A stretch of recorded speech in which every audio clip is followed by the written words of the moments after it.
300 കൊല്ലങ്ങൾ കഴിഞ്ഞ് കടന്നു വന്നതല്ലേ. ഇവിടെ തഴവ കുഞ്ഞു മുഹമ്മദ് മുസ്ലിയാർ രേഖപ്പെടുത്തുന്നു 300 കൊല്ലം കഴിഞ്ഞു വന്നതാണെന്ന്. മൗലീദ് കഴിക്കൽ മുമ്പ് പതിവില്ലാത്തതാ, അത് ഹിജ്റ 300 ശേഷം വന്നതാ. മലിക്കുൽ മുസഫർ ധീരനായൊരു രാജനാ, ഹിർബൽ ഭരിച്ചവനാണ് വന്തരമിഷ്ടനാ. മുമ്പ് പതിവില്ലാത്ത ആചാരമാ, 300 കൊല്ലങ്ങൾ കഴിഞ്ഞിട്ടാണ് ഇത് കടന്നു വന്നത് അല്ലേ. ഇപ്പൊ പറയും ഇത് നിങ്ങൾ കണ്ടതാണ്, ഈ മുസഫർ രാജാവിന്റെ മൗലിദുണ്ടാക്കിയത് രാജാക്കന്മാരുടെ കൂട്ടത്തിലാണ് അല്ലേ. എങ്കിൽ നമ്മൾ പരിശോധിക്കേണ്ട എന്താ, 300 കൊല്ലം കഴിഞ്ഞിട്ടാണെന്നുള്ള കാര്യം പറഞ്ഞല്ലോ. നിങ്ങൾ നോക്കണം, 300 കൊല്ലം കഴിഞ്ഞിട്ട് തന്നെയാ. പിന്നെ രാജാക്കന്മാരുടെ കൂട്ടത്തിൽ എന്ന് പറഞ്ഞത് എവിടെ? അത് 600-ാം കൊല്ലത്തിന്റെ കാര്യത്തിലാ. നിങ്ങൾ നോക്ക്, യാനത്തു താലിബീൻ ഉണ്ടല്ലോ, സൈനുദ്ദീനുൽ മഖ്ദൂം പൊന്നാനിയുടെ, അദ്ദേഹത്തിന്റെ ഫത്ഹുൽ മുഈനിന്റെ ഹാഷിയ യാനത്തു താലിബീനിലെ 3-ാം വാള്യം 384-ാമത്തെ പേജിലൂടെ അവിടെ രേഖപ്പെടുത്തുന്ന അവ്വലു മൻ അഹ്ദസഹു മിനൽ മുലൂക്കിൽ മലിക്കിൽ മുസഫർ അബൂ സഈദ് സാഹിബ് ഇർബൽ. ഇർബലിന്റെ ഭരണാധികാരി മുസഫർ എന്ന് പറയുന്ന രാജാവാണ് രാജാക്കന്മാരുടെ കൂട്ടത്തിൽ ആദ്യമായി ഉണ്ടാക്കിയത് എങ്കിൽ അദ്ദേഹത്തിന് അല്ലഫലഹു അൽ ഹാഫിദ് ഇബ്നു ദഹിയ അദ്ദേഹത്തിന് രചിച്ചു കൊടുത്തതാണ്. തഅലീഫൻ സമ്മാഹു അത്തൻവീർ ഫീ മൗലിദിൽ ബഷീറിൻ നദീർ. അത്തൻവീർ ഫീ മൗലിദിൽ ബഷീറിൻ നദീർ എന്ന പേരിൽ ഒരു മൗലിദ് അവിടുന്ന് ഇബ്നു ദഹിയയാണ് അദ്ദേഹത്തിന് വേണ്ടി രചിച്ചു കൊടുക്കുന്നത്. ഫഅജാസഹുൽ മലിക്കുൽ മുസഫർ ബി അൽഫ് ദീനാർ. മുസഫർ രാജാവ് 1000 ദീനാറാണ് കൊടുത്തത് പ്രതിഫലമായി കൊണ്ട്. എന്നിട്ട് അങ്ങനെ തുടർന്നുകൊണ്ട് പറയുന്നുണ്ട്, അദ്ദേഹം ഇതിങ്ങനെ ചൊല്ലിയെന്നോ, ഫതാലത മുദ്ദതഹു ഫിൽ മൽകി ഇലാ അൻ മാത വഹുവ മഹാസിറുൽ ഫറൻജ് ബിമദീനതി ഉക്കാ എന്ന പട്ടണത്തിൽ വെച്ചുകൊണ്ട്, ഫ്രഞ്ചുകാരുടെ പീഡനത്തിൽ വെച്ചുകൊണ്ട്, ഫ്രഞ്ചുകാരുടെ തടവറയിൽ വെച്ചുകൊണ്ട് ഈ ഇർബലിന്റെ ഭരണാധികാരി മരിക്കുന്ന കാലം വരെയും അദ്ദേഹം ഈ മൗലിദ് ചൊല്ലിരുന്നു. ഏതുവരെയാണ്? സനത 630 ഹിജ്റ, 630-ാമത്തെ കൊല്ലം. ഹിജ്റ 630-ാമത്തെ കൊല്ലം ഇർബലിന്റെ ഭരണാധികാരി മുസഫർ എന്ന് പറയുന്ന രാജാവ് മരിക്കുന്ന കാലം വരെയും ഇത് ചൊല്ലി എന്ന് പറയുമ്പോ, എന്റെ സഹോദരന്മാരെ, 300-ാമത്തെ കൊല്ലം മുസഫർ രാജാവ് ഇർബൽ ഭരിച്ചിട്ടില്ല. ചരിത്രം പഠിക്കുന്ന വിദ്യാർത്ഥികളോട് നിങ്ങൾ ചോദിക്കൂ, ആരാ 300-ാം വർഷത്തിൽ ഭരണം നടത്തിയത്? അത് ഷിയയിസം കൊടികുത്തി വാണിരുന്ന ഫാത്തിമിയ ഖിലാഫത്ത് തന്നെയാ. ആ ഫാത്തിമിയ ഖിലാഫത്തിന്റെ 362-ാമത്തെ കൊല്ലമാണ് മൗലിദുണ്ടായത്. ഇത് ചൊല്ലാതിരുന്ന അതുവരെയുമുള്ള കാലഘട്ടം ആരാണെന്നറിയുമോ? പ്രവാചകന്റെ തിരുമൊഴികളിലൂടെ പഠിപ്പിച്ചില്ലേ, ഖൈറുന്നാസി ഖർനീ സുമ്മല്ലദീന യലൂനഹും സുമ്മല്ലദീന യലൂനഹും. ജനങ്ങളിൽ ഉത്തമർ എന്റെ നൂറ്റാണ്ടാണ്, പിന്നെ അതിനോടടുത്ത് വരുന്നവരാണ്, പിന്നെ അതിനോടടുത്ത് വരുന്നവരാണെന്ന് പഠിപ്പിച്ച ഉത്തമരായ 3 തലമുറക്കും മൗലിദ് പരിചയമില്ല. അതിനുശേഷം കടന്നു വന്നതാണോ ഇസ്ലാമിൽ ഒരു ആചാരമായി സ്വീകരിക്കുന്നത്? അതിന് ഏതൊക്കെ നാടുകളുണ്ടോ, ഏതൊക്കെ പ്രദേശങ്ങളുണ്ടോ, അവിടെയൊക്കെ വൈരുദ്ധ്യങ്ങളും വിഭിന്നതകളും സംഭവിച്ചു പോകുമ്പോ, ഞാൻ നിങ്ങളോട് വെറുതെ പറയല്ല, ഞാൻ ഇന്ന് ബസ്സിൽ വരുമ്പോഴും കാര്യമായിട്ട് ഞാൻ ആലോചിച്ചു പോയി. ഇന്നത്തെ ദിവസത്തിലെ നമ്മുടെ നാട്ടിലൊക്കെ ഒരു ആചാരം ഉണ്ടായിരുന്നു. ഈ ജനിച്ച ദിവസം സുലൈമാൻ നബിയുടെ പേരിൽ മൗലിദ് ഓതും അല്ലേ. 16 വയസ്സ് വരെ മിക്ക കുട്ടികൾക്കുള്ളൊരു ഏർപ്പാടാണ്. ജനിച്ച ദിവസം 16 വയസ്സ് വരെ സുലൈമാൻ നബിയുടെ പേര് മൗലിദ്. സുലൈമാൻ നബിക്ക് ഏറ്റവും ഇഷ്ടമുള്ള ഭക്ഷണം ഏതാണെന്നറിയാം നിങ്ങൾക്ക്? അത് കോഴിയിറച്ചും പത്തിരിയാണ് അല്ലേ. അത് അന്ന് കാലത്തായോണ്ട്. ഇന്നാണെങ്കിൽ കുറച്ചുകൂടെ കയറിയിരുന്നേനെ, വല്ല ഫ്രൈഡ് റൈസ് ആയിരുന്നു എന്ന് പറയാതിരുന്ന നന്നായി.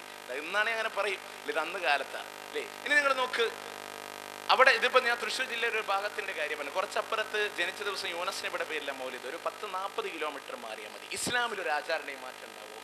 ഞാൻ ആലോചിക്കും, ഇപ്പൊ ഇന്ന് നിങ്ങൾ ആലോചിച്ച് നോക്കണം ഇല്ല, ഇന്നിപ്പോ ഈ ഒക്ടോബർ 17 ഇപ്പൊ എന്നെ സംബന്ധിച്ചിടത്തോളം ഇന്ന് എൻ്റെ ജനിച്ച ദിവസമാണ്. ഇന്ന ദിവസമാണ് സാധാരണ നമ്മുടെ വീട്ടിൽ ഈ സുലൈമാൻ നബിയുടെ പേരിൽ മൗലിദ് ഓതാ. ഇത് 15 വയസ്സ് വരെ നടന്നു വന്നിട്ടുണ്ട്. ഒരു കോഴീനെ ഇതിനു വേണ്ടി നേർച്ചയാക്കിയിട്ട്. നിങ്ങൾ ആലോചിക്കണം, ഞാനത് പറഞ്ഞത് ഇത്രയും ആലോചിച്ചത് ഞാൻ ആലോചിക്കും. കുറച്ചു കൊല്ലം മുമ്പ് നമ്മളിത് മൗലിദ് ചൊല്ലായി നിന്നേ ദിവസം ഇന്ന് ഞാൻ നിങ്ങളോട് അതിനെ എതിർത്തുകൊണ്ട് സംസാരിക്കാറ്. കാരണം ഞാൻ ഇസ്ലാം സ്വീകരിച്ചത് ഇപ്പോഴാണെന്ന് എനിക്ക് ഇപ്പോഴേ ഒരു കോൺഫിഡൻറ്റ് വന്നിട്ടുള്ളൂ അല്ലേ. നിങ്ങൾ ആലോചിക്കണം, ഷഹാദത്ത് കലിമ അർത്ഥം മനസ്സിലാക്കിയത് ഇപ്പോഴേ ഉള്ളൂ നിങ്ങൾ മനസ്സിലാക്കണം. എൻ്റെ സഹോദരന്മാരോട് ആരോടും വെറുപ്പുകൊണ്ട് പറയല്ല. ഒരു പ്രദേശത്ത് പോലും ഒരു ജില്ലയെ പോലും ഇങ്ങനെ മാറ്റം വരണം. ഇസ്ലാമിൽ ഒരു ആചാരമുണ്ടെങ്കിൽ മാറ്റം സംഭവിക്കും. ഈ മൗലിദുകളുടെ അവസ്ഥയാണ് ഞാൻ പറഞ്ഞത്. അങ്ങോട്ട് കാട് കയറി പറയുന്നില്ല. എൻ്റെ തന്നെ പല സീഡികളും ഒരു പക്ഷേ മൗലിദുമായി ബന്ധപ്പെട്ട് നിങ്ങൾ കേട്ടിട്ടുണ്ടാകും. ഇനി നിങ്ങൾക്ക് ലഭിക്കും. അതിനൊക്കെ നിങ്ങൾ മൗലിദ ഡീപ്പായിട്ട് മനസ്സിലാക്കുക. ഞാനതിൻ്റെ ബിദഅത്തിലേക്ക് കടന്നു വരുന്ന ഘട്ടങ്ങൾ മാത്രം പറഞ്ഞാണ്. പുത്തൻ ആചാരങ്ങളാണ്, കാലങ്ങളെ പരിചയമില്ല, പുതുതായി ഓരോ കാലഘട്ടത്തിൽ പൊട്ടിമുളച്ചതാണ് ഈ മൗലിദുകളെന്ന് മനസ്സിലാക്കാൻ വേണ്ടിയിട്ടാണ്. മാത്രമല്ല ഈ അനാചാരങ്ങളുടെ പുതിയ ആചാരങ്ങളൊക്കെ നിങ്ങൾ പ്രത്യേകതകൾ നോക്ക്, അതിലൊക്കെ ശിർക്ക് കടന്നു വരുന്നുണ്ട് എന്നുള്ളതാണ്. ഇപ്പൊ നിങ്ങൾ നോക്കിക്കോ, ഈ വരുന്ന ആചാരങ്ങൾ ഇപ്പോൾ ഹൈന്ദവ ആചാരങ്ങളോട് താരതമ്യം പുലർത്തിക്കൊണ്ടാണ് മകരമാസം 1-ാം തീയതി മുസ്ലിം സമൂഹത്തിൽ എല്ലാ നാടുകളിലും നടന്നുകൊണ്ടിരിക്കുന്ന പുതിയൊരു ആചാരമുണ്ട്. എന്താണെന്നറിയോ? നിങ്ങൾക്ക് അറിയോ? കോട്ടയം ജില്ലയിലെ കാഞ്ഞിരമുറ്റം എന്ന് പറയുന്ന പ്രദേശത്തെ അടുത്ത വലിയ കാഞ്ഞിരമുറ്റത്തെ വലിയ പരീദൗലിയുടെ ഓർമ്മ പുതുക്കിക്കൊണ്ട് അന്നേ ദിവസം മുസ്ലിം സമൂഹങ്ങൾ പലയിടങ്ങളിലും റാലികളായും ദഫുകളാലും കോൽക്കളികളാലും ഒഴിഞ്ഞ പ്രദേശത്തിന്റെ കൊടിമരത്തിന്റെ കീഴെ പോയി കൊടിമരമുയർത്തി അവിടെ വെച്ച് ദുആ ചെയ്യുന്ന അവസ്ഥ സമൂഹം കണ്ടുകൊണ്ടിരിക്കുകയാണ്. എത്രമാത്രം തെളിവുകൾ നിങ്ങൾക്ക് വേണം? മലപ്പുറം ജില്ലയിലെ ചങ്ങരംകുളത്തിന്റെ അടുത്ത് പുത്തമ്പള്ളി റോഡിന്റെ ആൽമരത്തിന്റെ താഴെ കൊടിമരമുയർത്തി മഹല്ല് പള്ളിയിലെ ഖതീബിന്റെ നേതൃത്വത്തിൽ അവിടെ ദുആ നടന്നുകൊണ്ടിരിക്കുകയാ. നിങ്ങൾ പരിശോധിക്കണം എന്താ.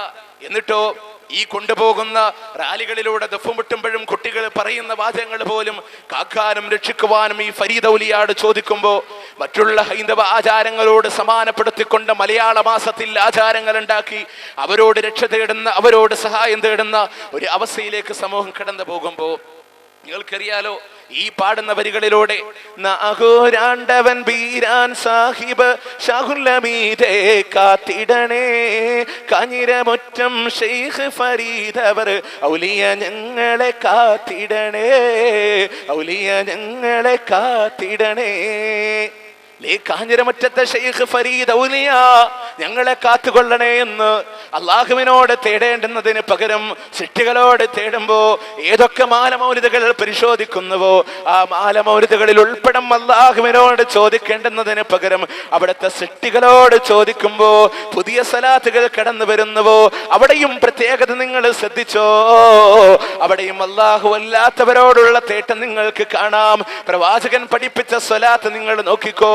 اللهم صل على محمد وعلى آل محمد كما صليت على إبراهيم وعلى آل إبراهيم. അല്ലാഹുവേ മുഹമ്മദ് നബിക്ക് ഗുണം ചെയ്യണേ, അവിടുത്തെ കുടുംബത്തിന് ഗുണം ചെയ്യണേ.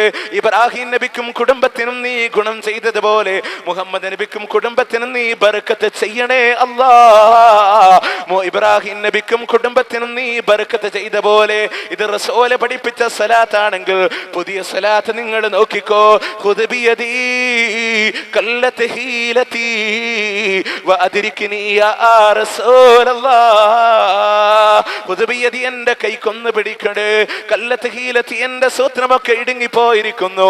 വഅദ്രിക്നി യാ റസൂലല്ലാഹ്. അല്ലാഹുവിന്റെ റസൂലേ എന്നെ ഒന്ന് പിടിച്ചാലുമെന്ന് പ്രവാചകനോട് തേടുന്നതാണ് പുതിയ സലാത്തെങ്കിൽ ഏത് വേണം എന്റെ സഹോദര? പരിശുദ്ധ ഖുർആനിന്റെ ആയത്തിറങ്ങിയപ്പോ യാ അയ്യുഹല്ലദീന ആമനൂ സല്ലു അലൈഹി വസല്ലിമൂ തസ്ലീമാ. വിശ്വാസികളായ ആളുകളെ ആ പ്രവാചകന്റെ പേരിൽ സലാത്തും സലാമും ചെല്ലണേ. എന്താ അള്ളാഹുവിന്റെ കൽപ്പന അങ്ങ് അവതരിക്കുമ്പോ അവിടുന്ന് സഹാബാക്കൾ പ്രവാചകന്റെ അടുക്കൽ വന്ന് ചോദിക്കുന്നു, നബിയെ അങ്ങയോട് എങ്ങനെയാണ് സലാം പറയേണ്ടതെന്ന് അങ്ങ് പഠിപ്പിച്ചു തന്നിട്ടുണ്ട്. കൈഫ നുസല്ലി അലൈക യാ റസൂലല്ലാഹ്. അല്ലാഹുവിന്റെ റസൂലേ അങ്ങയുടെ പേരിൽ എങ്ങനെയാണ് സ്വലാത്ത് ചൊല്ലേണ്ടതെന്ന് ചോദിക്കുമ്പോ സാക്ഷാൽ സ്വലാത്തുൽ ഇബ്രാഹിമിയ അത്തഹിയ്യാത്തിൽ ചൊല്ലുന്ന സ്വലാത്തുണ്ടല്ലോ അത് പ്രവാചകൻ അങ്ങ് പഠിപ്പിച്ചു കൊടുക്കുകയാ. ആ സ്വലാത്ത് നിങ്ങൾ ചൊല്ലിക്കോ. റസൂലിന്റെ പേര് കേൾക്കുമ്പോ സല്ലല്ലാഹു അലൈഹി വസല്ലം അതും നിങ്ങൾ പറഞ്ഞോ. അത് ചൊല്ലാത്തവൻ പിശുക്കനാണെന്ന് പഠിപ്പിക്കുമ്പോ മൻ സല്ല അലൈഹി സലാത്തൻ സല്ലല്ലാഹു അലൈഹി ബിഹാ അശറ. ആരെങ്കിലും എന്റെ പേരിൽ ഒരു സലാത്ത് ചൊല്ലുമ്പോ അതുകൊണ്ട് അല്ലാഹു അവന് 10 ഗുണം ചെയ്യുമെന്ന് മുത്തനേതാവ് മുഹമ്മദുർ റസൂലുള്ളാഹി സല്ലല്ലാഹു അലൈഹി വസല്ലം പഠിപ്പിക്കുമ്പോ ഈ സ്വലാത്തൊക്കെ നമുക്ക് ചെല്ലാം. പിന്നെ പറ്റില്ല എന്ന് പറഞ്ഞതുകൊണ്ട് ഈ പുതിയ സ്വലാത്ത് മുഹമ്മദ് നബിയോടുള്ള പ്രാർത്ഥന മാത്രമല്ല ഈ സ്വലാത്ത് ഒരു കച്ചവടാക്കി മാറ്റില്ലേ. എപ്പോഴാ സ്വലാത്തിന്റെ സമൂഹം നിങ്ങൾ നോക്ക്. അപ്പോൾ ഇതുപോലെ വാഴ്ന്നു നടന്നുകൊണ്ടിരിക്കുക, പ്രസംഗിച്ച് പ്രാസം കണ്ട് കുഴഞ്ഞു പോയി. ഉടനെ തന്നെ എന്തേ ഇവിടെ നിന്ന് സലാത്തൊന്നും കേൾക്കാത്തത്? ഒരു 10 സലാത്തങ്ങ് ചൊല്ലിക്ക് സല്ലല്ലാഹു അലാ ഓണാക്കി. പിന്നെ മൂപ്പര് പോയി വെള്ളമൊക്കെ കുടിച്ചപ്പോൾ ആൾക്കാർ ഇന്നിങ്ങനെ സലാത്ത് കഴിഞ്ഞ് മൂപ്പര് വന്നിട്ട് വീണ്ടും പ്രസംഗം തുടങ്ങി. പിന്നെയും കുറച്ച് ഞാൻ ചോദിക്കുക, അല്ല എന്താ ഇവിടെ സലാത്തൊന്നും കേൾക്കാത്തത്? ചുണ്ടെന്ന് ബീഡിക്കുറ്റി വീഴുന്നുള്ള പേടി കൊണ്ടാ? ഒരു 10 സലാത്തും കൂടെ ചൊല്ലിക്ക് സല്ലല്ലാഹു അലാ ഓണാക്കല് മാത്രം. പിന്നെ പോയി വെള്ളം കുടിച്ച് വരിക. ഈ നാടക സലാത്തിന് അല്ലേ നമ്മൾ പറ്റില്ല എന്ന് പറയും. പിന്നെ പണത്തിന് വേണ്ടിയിട്ടുള്ള സലാത്ത് അതും പറ്റില്ല എന്ന് പറയും. ഈ പുത്തനാജ നിങ്ങൾക്ക് ഈ സ്വലാത്താണെങ്കിലും ഈ ദുആകളാണെങ്കിലും ഒക്കെ അള്ളാഹുവിനോട് പഠിപ്പിച്ചതിന് വൈരുദ്ധ്യമായി കടന്നു വരുമ്പോൾ പരലോകം നഷ്ടപ്പെടില്ലേ? എത്രമാത്രം ഖുർആനിലെ 166ഓളം വരുന്ന ദുആ മുഴുവനും അള്ളാഹുവിനോട് മാത്രമായി സഹായ തേട്ടം. ഒന്നുമല്ലെങ്കിൽ എൻ്റെ സഹോദരന്മാരോട് നമസ്കാരത്തിൽ 17 തവണ അല്ലാഹുവിന്റെ മുന്നിൽ എടുക്കുന്ന പ്രതിജ്ഞയോടുകൂടെ ഇയ്യാക നഅ്ബുദു വ ഇയ്യാക നസ്തഈൻ, ആ ആയത്തിന്റെ എങ്കിലും ഒരു അർത്ഥമെന്ന് പഠിച്ചു വെച്ചുകൂടെ? ഇയ്യാക നഅ്ബുദു നാദാ, നിന്നെ മാത്രം ഞങ്ങൾ ആരാധിക്കുന്നു റബ്ബേ. വ ഇയ്യാക നസ്തഈൻ, നിന്നോട് മാത്രം ഞങ്ങൾ സഹായം തേടുന്നു അല്ലാഹ്. പ്രാർത്ഥന അല്ലാഹുവിനോട്, സഹായ തേട്ടം അല്ലാഹുവിനോട്. പാപങ്ങളെ പുറത്തു തരാൻ മാലമൗലിദുകളിലൂടെ മറ്റുള്ളവരോട് തേടിയില്ലേ? പാപങ്ങളെ പുറത്തു തരുന്നവൻ ആരാണെന്ന് 3-ാമത്തെയും സൂറത്തു ആലി ഇമ്രാൻ 135-ാമത്തെ ആയത്തിലൂടെ അല്ലാഹു ചോദിക്കയാ, അല്ലാഹു അല്ലാതെ ആരുണ്ടടോ പാപങ്ങൾ പുറത്തു തരാനെന്ന് ചോദിക്കുമ്പോ നിങ്ങളുടെ മനസ്സിന്റെ വിഷമങ്ങളുണ്ടോ, സങ്കടങ്ങളുണ്ടോ, അല്ലാഹ് ബോധിപ്പിച്ചോ. മുഹമ്മദ് നബി സല്ലല്ലാഹു അലൈഹി വസല്ലമ ലോകരോട് കടന്നു വന്നത് എന്തിനാണ് എന്ന് ഖുർആനിലെ സൂറത്ത് ജിന്നിന്റെ 20-ാമത്തെ ആയത്തിലൂടെ അല്ലാഹു തആല പറയുകയാണ്. ഖുൽ ഇന്നമാ അദ്ഉ റബ്ബി വലാ ഉശ്രികു ബിഹി അഹദാ. ഖുൽ നബിയേ താങ്കൾ പറഞ്ഞുകൊള്ളുക, ഇന്നമാ അദ്ഉ റബ്ബി, ഞാൻ എൻ്റെ റബ്ബിനോട് മാത്രമേ തേടുകയുള്ളൂ, പ്രാർത്ഥിക്കുകയുള്ളൂ.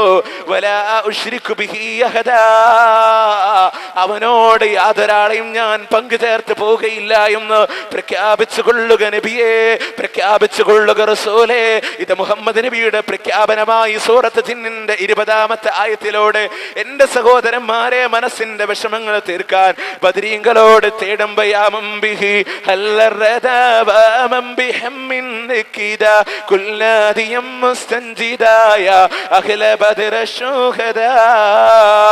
ആദിയുണ്ടോ, വ്യാധിയുണ്ടോ, ദുഃഖമുണ്ടോ, വിഷമമുണ്ടോ, വിളിച്ചോ ബദർ ശുഹദാക്കളെയും ബദരീങ്ങളോട് സഹായം തേടുമ്പോ എന്റെ സഹോദര ആരാ ബദരീങ്ങളെന്നോ? സത്യത്തിന് വേണ്ടി, ആദർശത്തിന്റെ ബലത്തിന് വേണ്ടി ആയുധ സാമഗ്രികളില്ലാതെ ബദറിന്റെ രണാങ്കണത്തിലേക്ക് ഇറങ്ങിത്തിരിക്കുമ്പോ, വീട്ടിൽ നിന്ന് ഇറങ്ങിത്തിരിക്കുമ്പോ പിഞ്ചോമന മക്കൾ വീട്ടിൽ കിടന്നുകൊണ്ട് യാ അബി, എന്റെ വാപ്പാ, എന്റെ വാപ്പാ എന്ന് വിളിക്കുമ്പോ തിരിഞ്ഞു നോക്കാതെ ബദറിന്റെ രണാങ്കണത്തിലേക്ക് തന്റെ കുടുംബത്തെക്കാളും തങ്ങളുടെ മക്കളെക്കാളും കണ്ണിന് ആനന്ദം നൽകുന്ന എല്ലാവിധ സൗകര്യങ്ങളെക്കാളും അല്ലാഹുവിന്റെ ലാ ഇലാഹ ഇല്ലല്ലാഹ്ക്ക് വേണ്ടി ബദറിന്റെ രണാങ്കണത്തിലേക്ക് ഹസ്ബുനല്ലാഹു വ നിഅമൽ വകീൽ എന്ന് പറഞ്ഞുകൊണ്ട് ബദറിന്റെ രണാങ്കണത്തിലേക്ക് ഇറങ്ങി തിരിച്ച സഹാബാക്കള് ഓർത്തുപോയോ? ബദറിന്റെ രണാങ്കണത്തിൽ വെച്ചുകൊണ്ട് ഇരട്ടിയിലധികം വരുന്ന ശത്രുസേനയെ കണ്ടപ്പോ അവിടുന്ന് പ്രവാചകൻ സല്ലല്ലാഹു അലൈഹി വസല്ലമ തന്റെ ഷോൾഡറിൽ ഒരു മുണ്ടുണ്ടായിരുന്നു. അവിടേക്ക് കിബലക്ക് മുന്നിട്ടുകൊണ്ട് കക്ഷത്തിന്റെ വെള്ള കീറുമാറി കരങ്ങളും ആകാശ ഗോപുരങ്ങളിലേക്ക് ഉയർത്തിപ്പിടിച്ചുകൊണ്ട് ഉറ്റുവീഴുന്ന കണ്ണുനീരുമായി പ്രവാചകൻ അങ്ങ് പ്രാർത്ഥിക്കുകയാ, അല്ലാഹുമ്മ ഇൻ തുഹ്ലിക് ഹാദിഹിൽ ഉസാബ്, അല്ലാഹുവേ ഈ ചെറുസംഘത്തെ എങ്ങാനും നീ നശിപ്പിക്കുകയാണെങ്കിൽ നാദാ, നിന്നെ മാത്രം ആരാധിക്കാൻ തമ്പുരാനെ ആരും ഇവിടെ ബാക്കിയാവുകയില്ലല്ലോ റബ്ബേ എന്ന് പ്രവാചകൻ മനസ്സ് നൊമ്പരപ്പെട്ട് തേടുമ്പോ എന്റെ സഹോദര പ്രാർത്ഥിച്ചുകൊണ്ട് പ്രവാചകന്റെ ഷോൾഡറിലുള്ള തട്ടമങ്ങ് താഴെ വീണ് പോകുമ്പോ അവിടുന്ന് കണ്ട് സഹിക്കവയ്യാതെ അബൂബക്കർ സിദ്ദീഖ് റളിയല്ലാഹു അൻഹു പിന്നിൽ നിന്ന് ചെന്നുകൊണ്ട് അണച്ചു കെട്ടിപ്പിടിച്ച് പിടിച്ചുകൊണ്ട് റസൂലിനോട് പറയുന്നു, മതി റസൂലേ, അങ്ങയുടെ നാഥനോട് അങ്ങ് പറഞ്ഞത് മതി റസൂലേ, അല്ലാഹു കൈവടിയില്ല നബിയേ എന്ന് പ്രവാചകനെ സമാധാനിപ്പിക്കുമ്പോ ലാ ഇലാഹ ഇല്ലല്ലാഹ്ക്ക് വേണ്ടി, തൗഹീദിന്റെ പ്രഘോഷണത്തിന് വേണ്ടി അവിടത്തെ ബദരീങ്ങൾ യുദ്ധം ചെയ്തു പോയപ്പോ ഇന്നിതാ കാലങ്ങളെ കടന്നു പോയില്ലേ? ബദരീങ്ങളുടെ പേരിൽ ചൂഷണം ചെയ്തുകൊണ്ട് ഏതൊക്കെ ആപത്തുകൾ ഉണ്ടെങ്കിലും ഒരു വള്ളി തട്ടി വീഴാൻ പോയാലും തേടുന്നത് എന്താ? ബദരീങ്ങളെ, ബദരീങ്ങളെ എന്ന് വിളിക്കുമ്പോ എന്റെ സഹോദര, ആ ബദരീങ്ങളോട് നിന്റെ മനസ്സിന്റെ ഏതെങ്കിലും ഒരു കോണിൽ ലവലേശം സ്നേഹമുണ്ടോ എങ്കിൽ ബദരീങ്ങളോട് തേടാനില്ല. ബദരീങ്ങൾ ഏത് ആദർശത്തിന് വേണ്ടി യുദ്ധം ചെയ്തുവോ അതേ നാഥനോട് തേടാൻ തന്നെയാ മുത്ത നേതാവ്, ബദരീങ്ങളുടെ നേതാവ് റസൂലുള്ളാഹി സ്വല്ലല്ലാഹു അലൈഹി വസല്ലമ ആ പ്രവാചകനോട് തേടി പോകുമ്പോ അതേ ത്വായിഫിന്റെ മടലാരുണ്യത്തിൽ വെച്ചുകൊണ്ട് കല്ലേറ് കൊള്ളേണ്ടി വന്ന പ്രവാചകനാ വാർന്നൊലിക്കുന്ന രക്തമായി കൊണ്ട് ഈത്തപ്പന മരത്തിന്റെ താഴെ പ്രവാചകൻ അങ്ങ് തളർന്നിരിക്കുമ്പോ കൂടെയുണ്ടായിരുന്ന സഹാബി ഒരു തുള്ളി ദാഹജലത്തിന് പോയിക്കൊണ്ട് തിരിച്ചു വന്ന് പറയുന്ന മറുപടി, റസൂലേ, ആ ദുഷ്ടര് വെള്ളം തന്നില്ല റസൂലേ, ആ ദുഷ്ടര് വെള്ളം തന്നില്ല റസൂലേ എന്ന് ഉറ്റി വീഴുന്ന കണ്ണുനീരുമായി അല്ലാഹുവിന്റെ റസൂലിനോട് വന്ന് പറയുമ്പോ അവിടുന്ന് ജിബ്രീൽ അലൈഹിസ്സലാത്തു വസ്സലാം അവിടുന്ന് പ്രത്യക്ഷപ്പെട്ടുകൊണ്ട് ചോദിക്കുകയാണ്, നബിയേ, എന്റെ രണ്ട് ചിറക് കണ്ടോ? ചിറകിൽ രണ്ട് പർവ്വതങ്ങളെ കണ്ടോ? അത് ഈ സമൂഹത്തിന്റെ മേൽ മരിച്ചിട്ട് കൊണ്ട് അവരെ നാം നശിപ്പിച്ചു കൊള്ളാം യാ റസൂലല്ലാഹ്. നിങ്ങൾ ഓർക്കി എന്റെ സഹോദരന്മാര്, ജിബ്രീലിന്റെ ചിറകങ്ങ് വിടർത്തി നോക്കുമ്പോ രണ്ട് പർവ്വതത്തിനിടയിലുള്ള ത്വായിഫ് എന്ന് പറയുന്ന പ്രദേശമുണ്ടല്ലോ, അതാ ജിബ്രീലിന്റെ ചിറകിന് കീഴെ ഒതുങ്ങി വന്നപ്പോ അവിടുന്ന് ജിബ്രീൽ ചോദിക്കുകയാണ്, നബിയേ, എന്റെ രണ്ട് ചിറക് കണ്ടോ? ചിറകിൽ രണ്ട് പർവ്വതങ്ങളെ കണ്ടോ? അത് ഈ സമൂഹത്തിന്റെ മേലെ മറിച്ചിട്ട് കൊണ്ട് അവരെ നാം നശിപ്പിച്ചു കൊള്ളാം യാ റസൂലല്ലാഹ്. എന്നാൽ അവിടുന്ന് പ്രവാചകൻ പറയുന്നു, വേണ്ട ജിബ്രീലേ, വേണ്ട, മറിച്ച് അവരിൽ നിന്ന് ആരെങ്കിലും ഒരാൾ ഇസ്ലാം മതം സ്വീകരിക്കുകയാണോ അതാണ് എനിക്ക് വേണ്ടത് എന്ന് പറഞ്ഞ കാരുണ്യത്തിന്റെ കടലായ മുത്ത നേതാവ് റസൂലുള്ളാഹി സ്വല്ലല്ലാഹു അലൈഹി വസല്ലമ എന്തിനാ മർദ്ദനങ്ങളെ സഹിച്ചത്? ബദറും മുഹദും ഖന്തക്കും ഹുനൈനും ഖൈബറും ഉണ്ടായത് എന്തിനാ? അല്ലാഹുവിനെ മാത്രമേ തേടാവൂ, അല്ലാഹുവിനെ മാത്രമേ പ്രാർത്ഥിക്കാവൂ എന്ന് പറഞ്ഞതിന്റെ പേരിലാണെങ്കിൽ ആ പ്രവാചകരോട് സ്നേഹമുണ്ടോ? തങ്ങളുടെ മാതാപിതാക്കളുടെ മുന്നിൽ വെച്ചുകൊണ്ട് ഈത്തപ്പന മരത്തിന്റെ മേലെ വരിഞ്ഞു മുറുക്കി കല്ലുകൾ എറിഞ്ഞ വാർന്നൊലിക്കുന്ന രക്തമായി കൊണ്ട് തലക്ക് മീതെ വട്ടമിട്ട് പറക്കുന്ന പറവകളെ കൊണ്ട് ആക്ഷേപിക്കപ്പെടേണ്ടി വന്ന സഹാബാക്കളുണ്ടല്ലോ, എന്തിനാ സഹിച്ചു പോയതെന്നോ? എന്തിനാ ഈ പീഡനങ്ങളെ സഹിച്ചു പോയതെന്നോ? അല്ലാഹുവിനെ മാത്രമേ തേടാവൂ എന്ന് പറഞ്ഞതിന്റെ പേരിലാണെങ്കിൽ എന്റെ സഹോദരന്മാരെ, ആ സഹാബാക്കളോട്, ആ ബദരീങ്ങളോട്, ആ റസൂലിനോട്, ആ സലഫ് സാലികളോട്, ആ താബികളോട് നിങ്ങളുടെ മനസ്സിന്റെ ഏതെങ്കിലും ഒരു കോണിൽ സ്നേഹമുണ്ടോ? അവരുടെ പാത പിൻപറ്റണം എന്ന് നിങ്ങൾ ആഗ്രഹിക്കുന്നുവോ? പ്രാർത്ഥന അല്ലാഹുവിനോട് മാത്രമെന്ന പ്രൗഢോജ്വലമായ ആദർശം മുൻനിർത്തിക്കൊണ്ട് ഏതൊരു ഇബാദത്തിന്റെ ഏതൊക്കെ ഘട്ടമുണ്ടോ? എന്തിനാ മുഹമ്മദ് നബിയുടെ പേര് കേൾക്കുമ്പോ സല്ലല്ലാഹു അലൈഹി വസല്ലം എന്ന് പറയുന്നത്? നമുക്ക് പുണ്യം ലഭിക്കുന്നതിനപ്പുറത്ത് ഇസ്ലാമിൽ ഒരു ആദർശം പഠിപ്പിക്കുന്നുണ്ട്. അവിടെ എന്താണെന്നറിയുമോ? മുഹമ്മദ് നബിക്ക് വേണ്ടി നമ്മൾ സല്ലല്ലാഹു അലൈഹി വസല്ലം എന്ന് പറയുമ്പോ അല്ലാഹുവേ മുഹമ്മദ് നബിക്ക് ഗുണം നൽകണേ എന്ന് നമ്മൾ പ്രാർത്ഥിക്കുമ്പോ ആ മുഹമ്മദ് നബി പോലും ആരാധിക്കപ്പെടുകയല്ല, ആ മുഹമ്മദ് നബിക്ക് വേണ്ടി അല്ലാഹുവോട് തേടപ്പെടുന്നു എന്ന ആദർശം പറയാനാ. നമ്മളൊക്കെ വിത്തർ നമസ്കരിക്കുന്നവരല്ലേ? അവിടെയും തൗഹീദിന്റെ പ്രഘോഷണമുണ്ട്. എന്താ?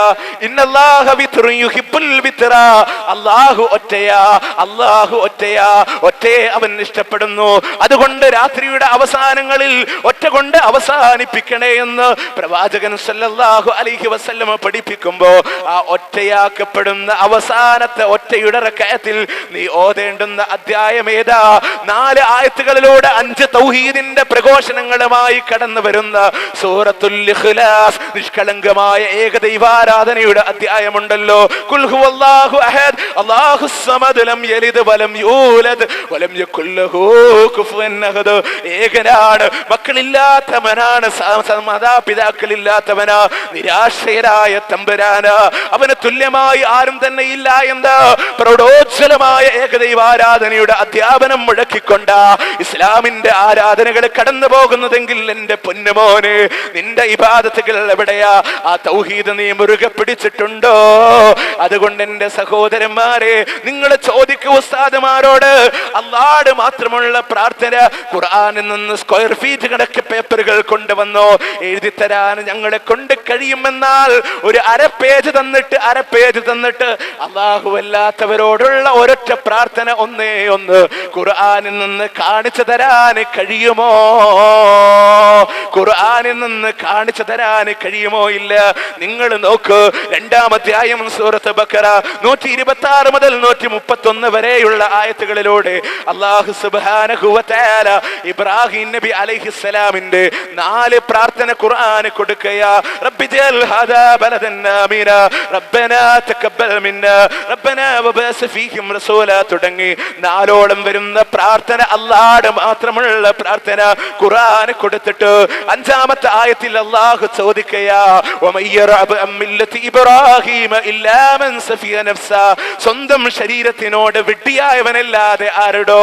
സ്വന്തം ശരീരത്തിനോട് വിഡ്ഢിയായവനല്ലാതെ ആരടോ ഇബ്രാഹിമീ മില്ലത്ത് വിട്ടുപോവുക എന്ന അല്ലാഹുവിന്റെ ചോദ്യം നിങ്ങൾ ശ്രദ്ധിച്ചുവോ? അല്ലേ? സ്വന്തം ശരീരത്തിനോട് വിഡ്ഢിയായവനല്ലാതെ ആരാ ഇബ്രാഹിം മില്ലത്ത് വിട്ടുപോവുക?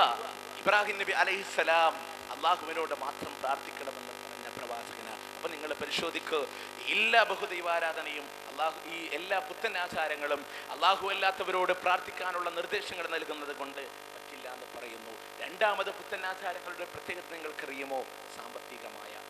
സാമ്പത്തികമായ നേട്ടമുണ്ട്. എന്തിനാ മുസ്ലിയാർ വീട്ടു വന്ന മൗലിദ് ചെല്ലുന്നത്? സാമ്പത്തികം. അള്ളാഹുവോട് മാത്രം ദുആ ചെയ്യാൻ 5 നയാ പൈസ ചെലവുണ്ടോ? ഇല്ല. മുഹിയുദ്ദീൻ ഷെയ്ഖിനോട് ദുആ ചെയ്യാനോ മിനിമം 2 കിലോ അരി, മിനിമം 2 കിലോ അരി, 1 കിലോ ഇറച്ചി, മുസ്ലിയാർക്കുള്ള 100 രൂപ കൈമടക്ക്, അല്ലേ? അള്ളാഹുവോട് പ്രാർത്ഥിക്കാനോ? ചെലവില്ല. ഇല്ല. സമൂഹമേ ഖുർആൻ പഠിച്ചാലും അത് പഠിക്കാത്തതിന്റെ അപകടമാണ്. സാമ്പത്തികമായ ചൂഷണങ്ങളില്ലേ? നിങ്ങൾ നോക്കൂ, ഒരാൾ വിദേശത്തേക്ക് വേണ്ടി യാത്ര തിരിക്കുന്നുവോ, അവിടെ മുസ്ലിയാരുടെ വക അൽ ഫാത്തിഹ. ഒരു മയ്യത്തിറക്കുന്നുവോ, അവിടെ അൽ ഫാത്തിഹ. ഒരു സഹോദരിയെ പ്രസവത്തിന് കൊണ്ടുപോകുന്നുവോ, അവിടെ അൽ ഫാത്തിഹ. പുതിയ വീട്ടിലേക്കൊന്ന് താമസം മാറുന്നുവോ, അൽ ഫാത്തിഹ.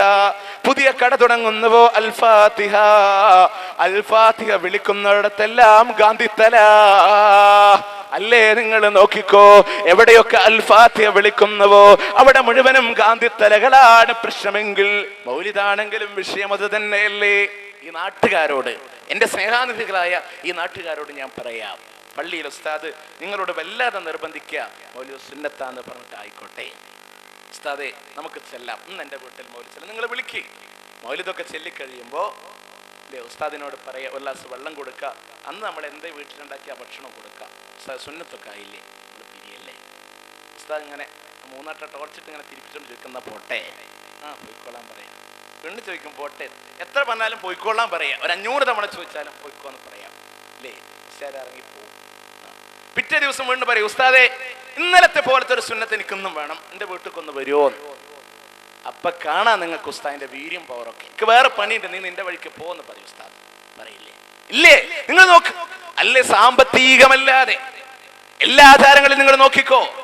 ഇനി ഓതിയിട്ട് അത് സംഭവം കൈമടക്ക് കൊടുത്തില്ലെങ്കിൽ ഓതിയ കൂലി ഉസ്താദ് കൊണ്ടുപോകുന്നതാണ് പ്രശ്നം, അല്ലേ? പണ്ടാരി പുത്തമ്പള്ളി ഭാഗത്ത് ഖുർആൻ ക്ലാസ് ഇങ്ങനെ നടന്നു കഴിഞ്ഞിട്ട് നമ്മളിങ്ങനെ സംസാരിച്ചുകൊണ്ടിരിക്കുമ്പോൾ അതിൽ പ്രായം വന്നൊരു കാക്ക, അദ്ദേഹം പറയാം, ഒരു ഉമർ എന്ന പേര്, ഈ മരിച്ചു കഴിഞ്ഞിട്ട് ഈ 40 ഒരു ഏർപ്പാട്, 70,000 ദിക്ർ ചെല്ലുന്ന ഒരു ഏർപ്പാടുണ്ടല്ലോ. പലയിടത്തും പല ദിവസമാണ്, നമുക്ക് 40 പറയാൻ വയ്യ.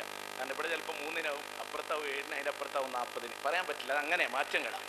അപ്പൊ ഇങ്ങനെ ദിക്റൊക്കെ ചൊല്ലിക്കഴിഞ്ഞപ്പോൾ അന്ന് കൊടുത്തത് പഴം പുഴുങ്ങിയിട്ടാത്തരെ കൊടുത്തത്. അപ്പോൾ ഈ സംഭവം കിട്ടിയപ്പോൾ ഉസ്താദ് പറഞ്ഞത്, ഇങ്ങനെയാണ് ഞാൻ എൻ്റെ വല്യമ്മക്ക് അയച്ചു കൊടുത്തിരുന്നത്, നിങ്ങൾക്ക് വേണ്ടി തരേണ്ട ആവശ്യമില്ല. അപ്പൊ നല്ല ഭക്ഷണം വേണം, അതൊരു നിബന്ധനയാണ്. നിങ്ങൾ നോക്കിയാൽ മതി ഏതൊക്കെ വിഷയം, ഭക്ഷണം വിഷയമാണ്. മൗലിദിനെ കുറിച്ചിട്ട് നിങ്ങൾ നോക്ക്, പള്ളി ദർസുകളിൽ ഓതി പഠിക്കുന്ന ഇമാം സുയൂത്തിയുടെ അൽഹാവിലിൽ ഫത്താവ 196-ാമത്തെ പേജിൽ അദ്ദേഹം പറയുന്നു, ആരെ കൊണ്ടുവന്നത്?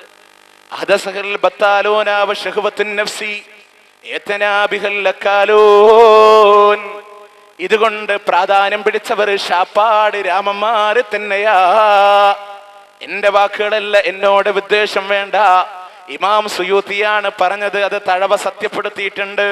മൗലീദ് കഴിക്കുന്ന നാടയ്യായിരം, പൊരിക്കുന്നതാണേ കോഴിയും 10,000.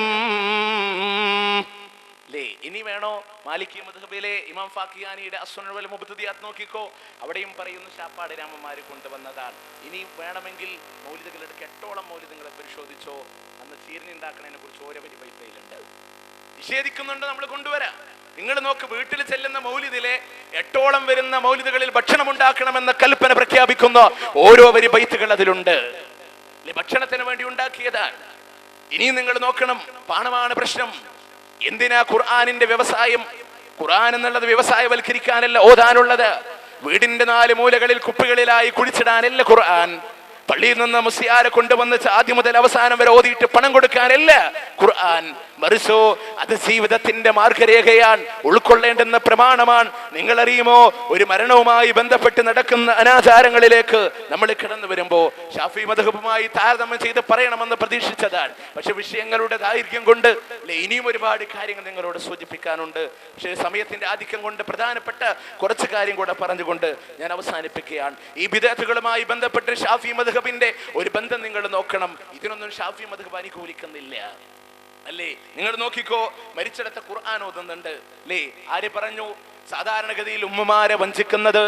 അല്ലയോ ഉമ്മമാരെ, നിങ്ങൾ മരിച്ചു കഴിഞ്ഞാ നിങ്ങളുടെ മക്കൾ നിങ്ങളുടെ മയ്യത്തിന്റെ അടുത്തിരുന്ന് ഖുർആൻ ഓതില്ല കേട്ടോ. അങ്ങനെയുള്ളൊരു മക്കളെ നിങ്ങൾക്ക് വേണോ? അള്ളാഹു കാത്ത് രക്ഷിക്കട്ടെ എന്നിങ്ങനെ മുസ്ലിയാക്കന്മാര് പഞ്ചസാര ചാക്കിലാക്കി കൊണ്ട് നടക്കുമ്പോ എന്റെ സഹോദരന്മാരെ നിങ്ങൾ ആലോചിച്ചോ, ഇതിനു വേണ്ടി ഏതൊക്കെ കള്ള ഹദീസുകൾ ഉദ്ധരിക്കുന്നുവെന്നോ. മയ്യത്തിന്റെ അടുത്ത് ഖുർആൻ ഓതുമ്പോ 30 പ്രാവശ്യം ഖുർആൻ ഓതിയ പോലെയാണെന്ന് പ്രവാചകന്റെ പേരിൽ കള്ളം വെട്ടി പറയുന്ന പുരോഹിത വർഗമേ, റസൂലിന്റെ പേരിൽ ഒരു കള്ളമെങ്ങാനും ആരെങ്കിലും മനഃപൂർവ്വം പറഞ്ഞു പോയാൽ അവന്റെ ഇരിപ്പിടം അവൻ നരകത്തിലൂടെ തയ്യാർ ചെയ്ത് കൊള്ളട്ടെ എന്ന സൂറത്ത് ഹക്കയിലെ 44 മുതൽ 45, 46 ആയത്തുകളിലൂടെ പ്രവാചകന് പോലും അല്ലാഹുവിന്റെ കൽപ്പന, വലൗ തകവ്വല അലൈനാ ബഅദൽ ലഖാവീർ ലഅഖദ്നാ മിൻഹു ബിൽ യമീൻ സുമ്മ ലഖതൈനാ മിൻഹുൽ വതീൻ. ഓ റസൂലേ, താങ്കളാണ് അല്ലാഹുവിന്റെ പേരിൽ ഒരു വാക്ക് കെട്ടിച്ചമച്ച് പറഞ്ഞാൽ നമ്മുടെ വലതുകൊണ്ട് താങ്കളെ നാം പിടികൂടുകയും അങ്ങയുടെ ജീവനാടി തന്നെ നാം മുറിച്ചു കളയുമെന്ന് ഖുർആനിലൂടെ റസൂലിനോട് മുന്നറിയിപ്പ് നൽകുമ്പോ ദീനിലൊന്നും കൊണ്ടുവരണ്ട, ദീനിലൊന്നും കലർത്തിക്കൂട്ടണ്ട. എന്നാൽ നിങ്ങൾക്കറിയുമോ, ഈ മയ്യത്തിന്റെ അടുത്തിരുന്ന് ഖുർആൻ ഓതാൻ വേണ്ടി ഇവര് തെളിവ് പിടിച്ചത് എന്താ? ഇഖ്റഊ യാസീന ലാ മൗതാകും, നിങ്ങളിൽ മരിച്ചവരുടെ അടുക്കൽ നിങ്ങൾ യാസീൻ ഓദിക്കോ എന്ന്. മരിച്ച മയ്യത്തിന്റെ അടുത്തിരുന്ന് ഖുർആൻ ഓതാൻ ഈ ഹദീസ് കൊണ്ടുവരുമ്പോ നിങ്ങൾ നോക്കണേ, ഷാഫി മദ്ഹബിലെ ആധികാരികമായ പണ്ഡിതൻ, 2ാം ഷാഫി എന്നറിയപ്പെടുന്ന ഇമാം നവവി തന്റെ അൽ അദ്കാർ എന്ന് പറയുന്ന ഗ്രന്ഥത്തിന്റെ 122-ാമത്തെ പേജിൽ പറയുകയാണ്, ഇസ്നാദുഹു ദഈഫ്, ഈ ഹദീസിന്റെ പരമ്പര തന്നെ ദുർബലമായ പരമ്പരയാണ്. ഫീഹി മജ്ഹൂലാനി, അതിൽ 2 റിപ്പോർട്ടർമാർ അറിയപ്പെടാത്തതുണ്ട്. അതുകൊണ്ട് ഈ ഹദീസ് ദുർബലമാ, അത് സ്വീകാര്യോഗ്യമല്ല എന്ന് ഷാഫി മദ്ഹബിന്റെ 2ാമത്തെ ഇമാം നവവി രേഖപ്പെടുത്തി വെക്കുമ്പോ എന്റെ സഹോദരന്മാരെ, ഒന്നാമതായി നിങ്ങളോട് പറയട്ടെ, മരിച്ച മയ്യത്തിന്റെ അടുത്തിരുന്ന് ഓതിക്കൊടുക്കുന്ന ഖുർആനിന്റെ അർത്ഥമെങ്കിലും ഒന്ന് പഠിച്ചുകൂടെ? ഖുർആൻ പഠിക്കില്ല. അതിന്റെ ഒന്നാമത്തെ തെളിവാണ് ഒരാൾക്ക് നൂല് കെട്ടിക്കൊടുക്കാം. മുസ്ലിയാരെന്തേ പറയാ? കെട്ടുകളിൽ ഊതുന്നവരുടെ ശരീരം നാദാ എന്നോട് കാവല ചോദിക്കുന്ന ഒരു കെട്ടൂരും അല്ലേ? നിങ്ങൾ നോക്ക്, മരിച്ച മയ്യത്തിന്റെ അടുത്ത് നിന്ന് യാസീൻ ഓതാ മുസ്ലിയാരി. 36-ാം അധ്യായം സൂറത്ത് യാസീൻ 70-ാമത്തെ ആയത്ത്, ഇത് ജീവിച്ചിരിക്കുന്നവരോട് താക്കീത് ചെയ്യാനുള്ളതാ എന്ന് പറഞ്ഞാൽ എന്താ? മരിച്ചോടത്ത് ഓതണ്ടെന്നുള്ളതിന് ഞാൻ തെളിവ് ഉദ്ധരിച്ചൊന്നല്ല. അല്ലേ? അത് ഖുർആൻ കൊണ്ട് നമ്മൾ ചെയ്യേണ്ടത് എന്താ? ജീവിച്ചിരിക്കുന്നവരോട് താക്കീത് ചെയ്യണം. അത് വ്യക്തമായ തെളിവ് ഞാൻ പറയാം. ഒരു 60 വയസ്സ് വരെ കള്ള് കുടിക്കുന്ന ഒരു മനുഷ്യൻ 60ാമത്തെ വയസ്സിലവൻ മരിച്ചു. പേരെല്ലാം മുസ്ലിമാണ് അല്ലേ? 60ാമത്തെ വയസ്സിലവൻ മരിച്ചു. അവന്റെ മയ്യത്തിന്റെ അടുത്ത് പോയിരുന്നിട്ട് അന്ന് മുസ്ലിയാരെ ഖുർആൻ മരിച്ചു എന്ന് കേട്ടാൽ മതി ഖുർആനായിട്ട് ഓടാൻ അല്ലേ? അവിടെ പോയി നോത്ത് തുടങ്ങി. എന്താ ഓതി കൊടുക്കുന്നത്? ഇന്നമൽ ഖംറു വൽ മൈസിറു വൽ അൻസാബു വൽ അസ്ലാമു റിജ്സും മിൻ അമലി ശൈത്താൻ ഫജ്തനിബൂഹു ലഅല്ലകും തുഫ്ലിഹൂൻ. കള്ളുകുടിയും ചൂതാട്ടവും ഒക്കെ ശൈത്താനിന്റെ പാതരികളാണ്, അതൊഴിവാക്കണേ എങ്കിൽ നിങ്ങൾക്ക് വിജയിക്കാം. ആരോടാ പറയുന്നത്? കള്ളു കുടിച്ച് മരിച്ച മനുഷ്യനോട് അല്ലേ? കള്ളുകൂടി ഒഴിവാക്കി കൊന്ന് വിജയിക്കാം പരലോകത്തെ. ഇവിടെയാ പറഞ്ഞ ഖുർആൻ യുൻദിറമൻ കാന ഹയ്യാ, ജീവിച്ചിരിക്കുന്നവരോട് താക്കീത് ചെയ്യേ. അവന്റെ 70 വയസ്സ് വരെയുള്ള കാലഘട്ടങ്ങളിൽ അവൻ കള്ളുകുടിച്ച് ലക്കുകെട്ട് ബോധമില്ലാതെ തെരുവോരങ്ങളിൽ അവൻ കിടക്കുമ്പോ അവന്റെ മത്തരംഗം അവനോട് ഓതിക്കൊടുക്ക്, പൊന്നുമോനെ ഖുർആനിന്റെ കൽപ്പന ഇതാ, നീ മദ്യപിക്കല്ലേ എന്ന് പറഞ്ഞു കൊടുക്കേണ്ടതിന് പകരം കാമാമിണ്ടിയില്ല. മരിച്ച മയ്യത്തായപ്പോ തലഭാഗത്തിരുന്ന് ഓതിക്കൊടുക്കുന്നു, കള്ളു കുടിക്കല്ലേ. അവിടെയാ വൈരുദ്ധ്യം.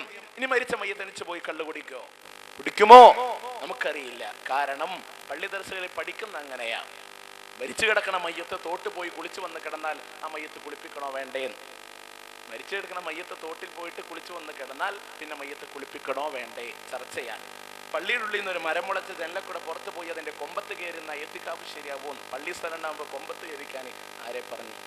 ഒരു പശു ഇതൊക്കെ ചർച്ചയാണ്. ഒരു പശു മനുഷ്യനെ പ്രസവിച്ചാൽ അതിന് ഉലുഹിയത്ത് ഇറക്കാൻ പറ്റുമെന്ന്. അവൻ ഇമാം നിർത്തും ചെയ്യാം, അറക്കും ചെയ്യാം അല്ലേ? അപ്പൊ വല്ലാത്തൊരു ഗതികേട. വാലിട്ട മുസ്ലിയാക്കന്മാരാണെങ്കിൽ ഒന്നുകൂടി നല്ലത്, വാലും കൂടെ ഉണ്ടല്ലോ. നമ്മൾ ആലോചിച്ചു പോയി, ഇത്രമാത്രം സമൂഹം അതർപ്പതിച്ചു പോവോ അല്ലേ? ഇങ്ങനെ വേണ്ടാത്ത മസാല ചർച്ച ചെയ്ത് ഇനി മയ്യത്തനിച്ച് പോയി കള്ളുടിക്കാൻ നമുക്കറിയില്ല. അതുകൊണ്ടാണ് പറയുന്നത്. ഒന്ന് നമ്മൾ ആലോചിക്കുക, പ്രവാചകൻ സല്ലല്ലാഹു അലൈഹി വസല്ലം, ആ പ്രവാചകന് മനസ്സിലധികം സ്നേഹമുണ്ടായിരുന്ന, പ്രവാചകന്റെ കണ്ണുകൾ കണ്ണുനീരാൽ കുതിർന്നു പോയ ഹംസ റളിയല്ലാഹു അൻഹു ഉഹദ് യുദ്ധത്തിന്റെ രണ്ടാംഘട്ടത്തിൽ വെച്ച് ഷഹീദായപ്പോ ആ പ്രവാചകന്റെ മനസ്സ് അത്രയും നൊമ്പരപ്പെട്ടിരുന്നു. അവിടുന്ന് പ്രവാചകൻ പറഞ്ഞു, സഹാബാക്കളെ, എന്റെ ഹംസയിതാ മരിച്ചിരിക്കുന്നു. ഹംസയുടെ ജനാസയുടെ അടുത്തിരുന്ന് ഖുർആനോദനേ. റസൂല് പറഞ്ഞു കൊടുത്തിട്ടില്ല. പ്രവാചകൻ സല്ലല്ലാഹു അലൈഹി വസല്ലം വഫാത്തായി കിടക്കുമ്പോ പ്രവാചകനോട് സ്നേഹമുള്ള ലക്ഷക്കണക്കിന് അനുയായികൾ ഉണ്ടായിരിക്കെ ഒരു സഹാബിയും പ്രവാചകന്റെ ജനാസക്കടുത്തിരുന്ന് ഖുർആനോദിയിട്ടില്ല. അല്ലേ? നിങ്ങൾ നോക്ക്, നിങ്ങൾ പരിശോധിക്കൂ, എന്തുകൊണ്ട് പ്രവാചകന്റെ മയ്യത്തിന്റെ അടുത്തിരുന്ന് ഓതിയില്ല? അത് പ്രവാചകൻ പഠിപ്പിച്ചിട്ടില്ല. ഇനി നിങ്ങൾ നോക്കിക്കോ, ഈ മയ്യത്തിങ്ങനെ കൊണ്ടുപോകുമ്പോ ലാ ഇലാഹ ഇല്ലല്ലാഹ് എന്ന ദിക്റും ചൊല്ലിയിട്ടാണല്ലോ കൊണ്ടുപോകുന്നത്. ആ ദിക്റ് ചൊല്ലിക്കൊണ്ടുപോകുമ്പോ അത് ഇസ്ലാമിന് എവിടെയെങ്കിലും തെളിവുണ്ടോ? മൗനമായി കൊണ്ടുപോകണമെന്ന് പറയാനുള്ള കാരണമെന്തേ? നിങ്ങൾ നോക്കിക്കോ, ഹദീസ് മുസന്നഫ് അബ്ദുർ റസാഖില് 6282 ഹദീസിലൂടെ കാന ഇദാ തബിഅൽ ജനാസത അക്സറ സുകാത്ത്, പ്രവാചകൻ എങ്ങാനും ഒരു ജനാസയെ പിൻപറ്റുമ്പോ മൗനമാണ് അധികരിപ്പിച്ചിരുന്നത് എന്ന് ഹദീസിലതാ മുസന്നഫ് അബ്ദുർ റസാഖിന്റെ 6282 ഹദീസ് കാണുമ്പോ, ഇനിയോ ഇമാം ബൈഹഖിയുടെ സുനനുൽ കുബ്ര നിങ്ങൾ നോക്കുമ്പോ 7283 ഹദീസാണ്. കാന അസ്ഹാബു റസൂലുള്ളാഹി സ്വല്ലല്ലാഹു അലൈഹി വസല്ലം യക്റഹൂന റഫ്ഉ സൗതി ഇൻദൽ ജനാസ, ജനാസയുടെ അടുത്ത് ശബ്ദം ഉയർത്തുന്നതിന് പ്രവാചകന്റെ സ്വഹാബാക്കൾ വെറുത്തു പോയിരുന്നു. ഇനിയോ അതിന് ഷാഫിഈ മദ്ഹബിന്റെ കാഴ്ചപ്പാടെന്താ?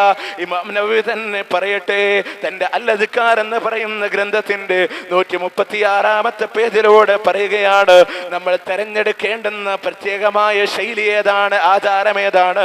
അവിടുത്തെ സലഫ് സാലികൾ ഉണ്ടായിരുന്ന ശൈലി മകാന അലൈഹി സലഫു അസ്കൂത്ത് ഫീ ഹാലി സൈരി മൽ ജനാസ, ജനാസയോടുകൂടെ സഞ്ചരിക്കുമ്പോ മൗനമാണ് പാലിക്കേണ്ടത്.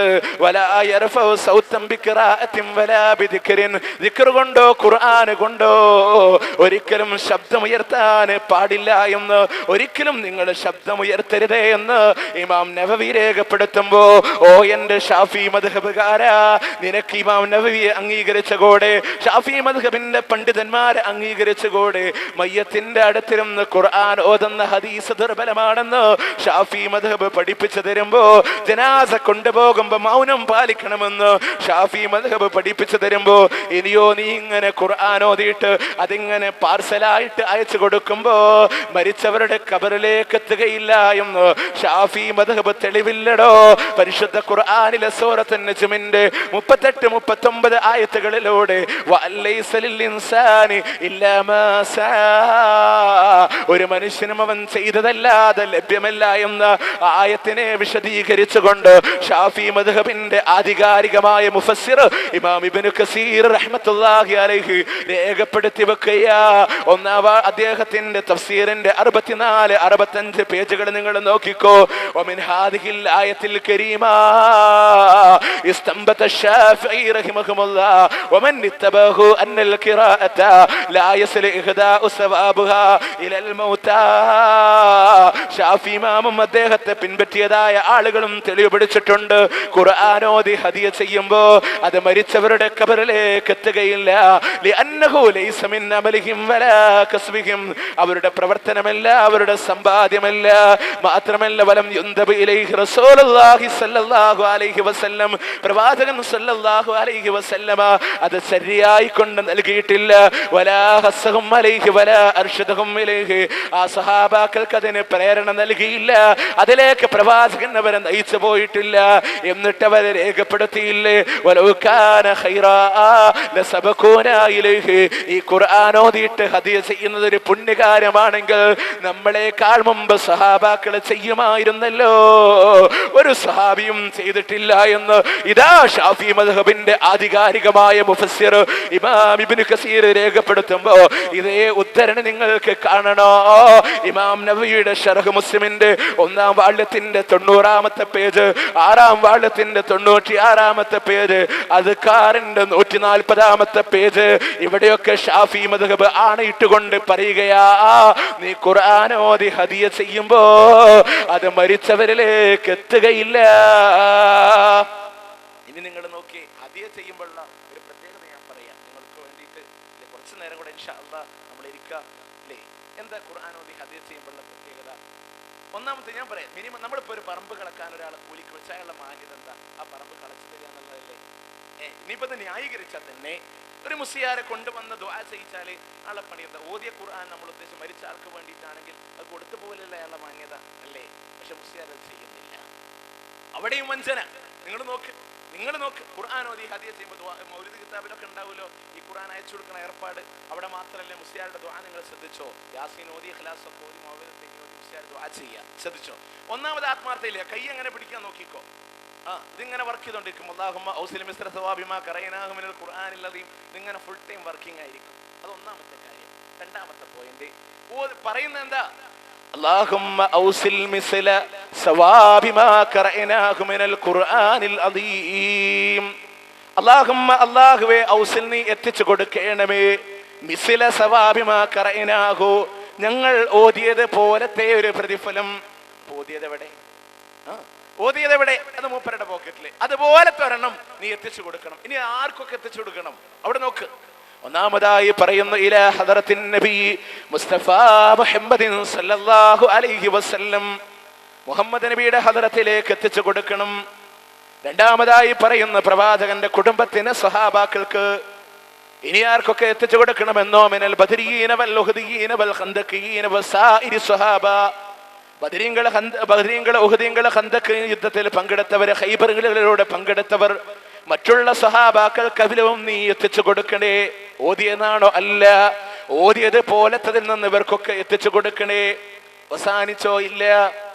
വീണ്ടും മുസ്ലിയാര് പറയുകയാണ്, വൈലാ ഹദറത്ത് ശൈഖ് മുഹിയുദ്ദീൻ അബ്ദുൽ ഖാദിർ ജീലാനി ഖദ്ദസല്ലാഹു സിർറഹുൽ അസീസ്, വൈലാ ഹദറത്ത് ശൈഖ് റിഫായി ഖദ്ദസല്ലാഹു സിർറഹുൽ അസീസ്. പിന്നെ ഏർവാടി, നാഗൂരി, അജ്മീരി, മുത്തപ്പേട്ടി, കാളത്തോടി, പുത്തംവള്ളി, ഐലക്കാടി തുടങ്ങി എല്ലാവിധ മുക്കുമൂലകളിലുള്ള മുഴുവൻ ആളുകളെയും വിളിക്കുന്നു. ഓതിയെന്നാണോ? അല്ല, ഓതിയത് പോലത്തതിൽ നിന്ന് അവസാനിച്ചോ? ഇല്ല. വീണ്ടും പറയുന്നു, ഉസ്താദിന, നമ്മുടെ ഉസ്താദുമാർക്കെങ്കിലും പിന്നെയും തീർന്നോ ഇല്ല, പിന്നെയും പറയുന്നു ജദ്ദിനാ വ ജദ്ദാത്തിനാ വ ഖാലിനാ വ ഖാലാത്തിനാ വ അമ്മിനാ വ അമ്മാത്തിനാ. വല്യപ്പ വല്യമ്മമാര്, എളാപ്പ മൂത്താപ്പമാര്, അമ്മാവന്മാര്, അമ്മായിമാര്, അത് എത്ര തന്നെ തലമുറകളുണ്ടെങ്കിലും അവർക്കൊക്കെ എത്തിച്ചു കൊടുക്കണേ. ഓതിയതിൽ നിന്നല്ല, ഓതിയത് പോലത്തതിൽ നിന്ന് നീ ഇവർക്കൊക്കെ എത്തിച്ചു കൊടുക്കണേ. പറഞ്ഞ് കുഴയുമ്പോ മുസ്ലിയാര് പറയുന്നുണ്ട്, ഞങ്ങളിൽ നിന്ന് മരിച്ചുപോയ ആൾക്ക് പ്രത്യേകിച്ചും എത്തിച്ചു കൊടുക്കണേ. ഇങ്ങനെ പാവപ്പെട്ടവന്മാരെ ചൂഷണം ചെയ്യുന്ന പുരോഹിത വർഗമേ, അല്ലാഹുവിന്റെ കോടതിയിൽ വില പോകില്ല കേട്ടോ. അതുകൊണ്ടാ എന്റെ സഹോദരന്മാരെ, ഖുർആനോദി ഹദിയ ചെയ്യുമ്പോ മരിച്ചവരിലേക്കില്ല. ഇനിയോ ഭക്ഷണത്തിന്റെ ആചാരങ്ങളില്ലേ? ഒരാളങ്ങ് മരിച്ചു കഴിയുമ്പോ ആ മരിച്ച മയ്യത്തിന്റെ വീട്ടിൽ വന്ന് ഭക്ഷണം കഴിക്കുമ്പോ അത് ഇസ്ലാമിന് തെളിവാണോ? അല്ല, ഇസ്ലാമില് പാടില്ലാത്തതാണ്. അബൂദാവൂദ് ധരിക്കുന്ന ഹദീസിലൂടെ 3132 ഹദീസിലൂടെ ജഅഫർ റളിയല്ലാഹു അൻഹു മരണപ്പെട്ടപ്പോ പ്രവാചകൻ പറയുന്നു, ഇസ്നഊലി ആലി ജഅഫർ തആമാ, ജഅഫറിന്റെ കുടുംബത്തിന് നിങ്ങൾ അങ്ങോട്ട് ഭക്ഷണം ഉണ്ടാക്കി കൊടുക്കണേ. കാരണം അവർ അതിൽ നിന്ന് അശ്രദ്ധരായി പോകും. ഒരു കുടുംബത്തിലെങ്ങാനും മരണം സംഭവിക്കുമ്പോ അവരാരും സ്വന്തമായിട്ട് ഭക്ഷണം ഉണ്ടാക്കി കഴിക്കില്ല. അതുകൊണ്ട് അയൽവാസികളായ ജനങ്ങള്, നിങ്ങൾക്കുള്ള ബാധ്യതയാണ് കേട്ടോ. മരിച്ച കുടുംബത്തിന് മിനിമം 3 ദിവസമെങ്കിലും നിങ്ങൾ അങ്ങോട്ട് ഭക്ഷണം ഉണ്ടാക്കി കൊടുത്തോ. പക്ഷേ സമൂഹത്തിന് പരിചയമില്ല, അവിടെ പോയി കഴിക്കലേ അറിയുകയുള്ളൂ. എന്നാൽ നിങ്ങൾ നോക്കിക്കോ, ഷാഫി മദ്ഹബിൽ ഇമാം നവവി തന്നെ എതിർത്തുകൊണ്ട് പറയുകയാ, ശറഹുൽ മുഹദ്ദബിന്റെ 5-ാം വാള്യത്തില് 320-ാമത്തെ പേജിലൂടെ കണ്ടോ, അമ്മാ ഇസ്ലാഹു അഹ്ലുൽ മയ്യത്തി തആമാ വജമുൻ നാസി അലൈഹി ഫലം യുൻകൽ ഫീഹി ശൈഉൻ വഹുവ ബിദാ ഗൈറു മുസ്തഹബ്ബാ. മരിച്ച വീട്ടിലാളുകളൊക്കെ ഒരുമിച്ച് കൂടിയിട്ട് ഭക്ഷണം കഴിക്കുന്നത് സുന്നത്തല്ല, അത് പുത്തൻ ആചാരം തന്നെയാ. അത് പുത്തൻ ആചാരം തന്നെയാണ്. എവിടെ നിന്ന് ഇമാം നബവി തെളിവ് പിടിച്ചെന്നോ? ജരീർ ഇബ്നു അബ്ദില്ലാ എന്ന സഹാബി റിപ്പോർട്ട് ചെയ്യുന്ന ഹദീസിൽ നിന്ന്, കുന്നാ നഅദു അൽ-ഇജ്തിമാഉ ഇലാ അഹ്ലിൽ മയ്യിതി വസുന്നത്തി തആമ ബഅദ നഫ്നിഹി മിനൻ നിഹായ മിനൻ നിയാഹ. മയ്യത്തിനെ മറമാടിയിട്ട് ആ മരിച്ച മയ്യത്തിന്റെ വീട്ടിൽ വന്ന് ഭക്ഷണം കഴിക്കുന്നതിന് അനാവശ്യമായ വിലാപ പ്രകടനത്തിലാണ് ഞങ്ങൾ എണ്ണിയത് എന്ന ജരീർ ഇബ്നു അബ്ദില്ലാ റളിയല്ലാഹു അൻഹുവിന്റെ ഹദീസ് തെളിവ് പിടിച്ചുകൊണ്ട് തന്നെയാ ഇവിടെ ഇമാം നബവി പറയുന്ന പാടില്ല കേട്ടോ. ഈ വിഷയങ്ങൾക്ക് കാണണോ? നമ്മുടെ നാട്ടിൽ സാധാരണ ഓതി പഠിക്കുന്ന 10 കിതാബ് ഉണ്ടല്ലോ, അതിൽ 95-ാമത്തെ പേജും കൂടെ ഒന്ന് നോക്കിയാൽ മതി അല്ലേ? ഇത് നമ്മുടെ നാട്ടിൽ ഇത് ഓതി പഠിച്ചെങ്കിലേ അറിയുള്ളൂ. നമ്മൾ പറയുന്ന ഇതാണ്, ഇത് ഓതി പഠിക്കാത്തതിന്റെ കുറവാന്ന് നമ്മൾ പറയുന്നില്ല. 10-12 കൊല്ലം പള്ളി ദർസിൽ ഇത് ഓതി തന്നെ ചെയ്തു, പക്ഷേ തർക്കീബ് വെച്ചു, അർത്ഥം പഠിച്ചില്ല. അതിങ്ങനെ വായിച്ചു അല്ലേ, ഫായില് റഫും മഫൂൽ നിസ്ബാക്കി ഇങ്ങനെ വായിച്ചുകൊണ്ട് പോയി എന്നല്ലാതെ പഠിച്ചില്ല. നമ്മുടെ മുസ്ലിയാക്കന്മാർക്ക് അറിവില്ല നമ്മൾ പറയുന്നില്ല, അറിവുണ്ട്, തിരിച്ചറിവുണ്ടായില്ല. അറിവുണ്ട്, തിരിച്ചറിവുണ്ടായില്ല. ആശയങ്ങളെക്കാൾ സ്ഥാനം ആമാശയങ്ങൾക്ക് കൊടുത്തു പോയി. അതുകൊണ്ട് പറ്റിയ അബദ്ധമാ, അതുകൊണ്ടുണ്ടായ അബദ്ധമാ. നിങ്ങൾ നോക്കി, ഇങ്ങനെയുള്ള ബിദ്അത്തായ അനാചാരങ്ങൾ മുഴുവനാണെങ്കിലും ഇസ്ലാമിന്റെ കാഴ്ചപ്പാടില്ല. മരിച്ച മയ്യത്തിന്റെ ഖബർ പോലും കെട്ടിയുയർത്തുന്ന അനാചാരങ്ങൾ ഇന്ന് സമൂഹത്തിലൂടെ കാണുമ്പോ പ്രവാചകൻ സല്ലല്ലാഹു അലൈഹി വസല്ലം വിരോധിച്ചതല്ലേ? നഹാ റസൂലുള്ളാഹി സല്ലല്ലാഹു അലൈഹി വസല്ലം അയ്യുജസ്സൽ ഖബറ വ അയ്യഖൂദ അലൈഹി വ അയ്യബ്ര അലൈഹി. ഖബറുകളെ ഉയർത്തുന്നതിനെയും അതിന്റെ മേലെ കുമ്മായം ഇടുന്നതിനെയും അതിന്റെ മേലെ ഇരിക്കുന്നതിനെയും പ്രവാചകൻ വിരോധിച്ചിട്ടുണ്ട്. അബുൽ ഹയ്യാജുൽ അസദി എന്ന് പറയുന്ന സഹാബി, അദ്ദേഹം പറയുകയാണ്, പ്രവാചകൻ സല്ലല്ലാഹു അലൈഹി വസല്ലമ അലി റളിയല്ലാഹു അൻഹുവിനോട് വസിയത്ത് കൊടുത്തപ്പോ, ഒരു വിഗ്രഹങ്ങളെയും തച്ച് തകർക്കാതെ വിട്ടേച്ചു പോകാൻ പാടില്ല. ഉയർച്ചയുള്ളതായ ഖബറുകളെ തച്ച് തകർത്തിട്ടല്ലാതെ വിട്ടേച്ചു പോകാൻ പാടില്ല എന്ന് അള്ളാഹുവിന്റെ റസൂൽ ഉപദേശം കൊടുത്തു എന്ന് പറയുമ്പോ മുസ്ലിയാക്കന്മാർ മഹാന്മാര് പറയുന്ന അമ്പിയ ഔലിയാക്കളുടെ ഖബറുകളല്ല. എന്നാൽ നോക്കിക്കോ, അതേ അബുൽ ഹയ്യാദ് അൽ അസ്ദിയുടെ ഹദീസ് തന്നെ മുസന്നഫ് അബ്ദുർ റസാഖിൽ ഉദ്ധരിക്കുമ്പോ അവിടെ കാണാം യഅനി ഖുബൂറൽ മുസ്ലിമീൻ. ഇതുകൊണ്ട് ഉദ്ദേശിക്കുന്നത് മുസ്ലിമീങ്ങളുടെ ഖബറുകൾ തന്നെയാ. മുസ്ലിമിന്റെ ഖബറാണെങ്കിലും ഉയർത്താൻ പാടില്ല. മുത്ത് റസൂലിന്റെ ഖബർ നിങ്ങൾ കണ്ടോ? ഉയർത്തി വെച്ചിട്ടില്ല. കാരണം എന്ത്? പ്രവാചകന്റെ വഫാത്തിനോടടുത്ത രംഗമാ. അവിടുന്ന് ആയിഷ ബീവിയുടെ മടിത്തട്ടിൽ തലവെച്ച് കിടക്കുന്ന റസൂൽ അവിടുന്ന് പ്രാർത്ഥിച്ചു പോകുന്നു, അല്ലാഹുമ്മ ലാ തജഅൽ ഖബരി ഈദാ വലാ തജഅൽ ഖബരി വസനൻ യുഅബദ്. അല്ലാഹുവേ, എന്റെ ഖബറിനെ ഒരു ആഘോഷമാക്കി മാറ്റില്ല നാഥാ, ആരാധിക്കപ്പെടുന്ന വിഗ്രഹമായി എന്റെ ഖബറിനെ നീ മാറ്റല്ല അല്ലാ എന്നവിടെ വെച്ച് പ്രവാചകൻ സല്ലല്ലാഹു അലൈഹി വസല്ലം പ്രാർത്ഥിച്ചപ്പോ റസൂലിന്റെ ഖബർ ഉയർത്തിയിട്ടില്ല. അവിടെ ചാരം മൂടുന്ന ഏർപ്പാടില്ല, അവിടെ ഖത്തം മോദി പണം വാങ്ങുന്നില്ല, അവിടെ വെളിച്ചെണ്ണ കുടിപ്പിക്കുന്ന ഏർപ്പാടില്ല. കാരണം എന്ത്? അവിടെ മുസ്ലിയാക്കന്മാരില്ല, അവിടെ മുസ്ലിയാക്കന്മാരില്ല, അവിടെ മുസ്ലിയാക്കന്മാരില്ല. അതുകൊണ്ട് റസൂലിന്റെ ഖബർ ഉയർത്തിയിട്ടില്ല. ആ പ്രവാചകന്റെ പ്രാർത്ഥനയാണ്, അല്ലാഹുമ്മ ലാ തജഅൽ ഖബരി ഈദാ വലാ തജഅൽ ഖബരി വസനൻ യുഅബദ്. എന്റെ സഹോദരന്മാരെ, ഷാഫി ഇമാമിന്റെ ഖബറിന്റെ മേലെ പോലും കുബ്ബ പടുത്തുണ്ടാക്കിയപ്പോ ഷാഫി മദ്ഹബിലെ പണ്ഡിതന്മാരെ കൊടുത്ത ഫത്വ എന്താണെന്നറിയുമോ? വലഖദ് അഫ്താ ജമാഅത്തും മിൻ ഉലമാഇ ശാഫിഇയ്യ ലിഹദ്മി ഖുബ്ബത്തി അലാ ഖബരി ഇമാമുന ശാഫിഇ വഇൻ സരിഫ അലൈഹാ ഉലൂഫും മിന ദനാനീർ. ആയിരം വരുന്ന ദീനാർ ചെലവഴിച്ചാലും ശരി, ഷാഫി ഇമാമിന്റെ ഖബറിന്റെ മേലെയുള്ള കുബ്ബകളെ പൊളിച്ചു കളയാൻ ഷാഫി മദ്ഹബിലെ പണ്ഡിതന്മാര് തെളിവ് കൊടുക്കുമ്പോ എന്റെ സഹോദര ഓർത്തുപോയോ? അസ്സവാജിർ അൻ-ഇക്തിറാഫിൽ കബായിർ എന്ന ഗ്രന്ഥത്തിൽ ഇമാം ഇബ്നു ഹജർ തങ്ങൾ രേഖപ്പെടുത്തുകയാ. അതിന്റെ 149ാമത്തെ പേജ് നിങ്ങൾ നോക്കിക്കോ. വതജിബുൽ മുബാദറതു ലിഹദ്മിഹാ വഹദ്മിൽ ഖിബാബില്ലതി അലൽ ഖുബൂർ ഇദ് ഹിയ അദറു മിൻ മസ്ജിദിൽ ദിറാർ ലിഅന്നഹാ ഉസ്സിസത അലാ മഅസിയത്തി റസൂലില്ലാഹി സ്വല്ലല്ലാഹു അലൈഹി വസല്ലം.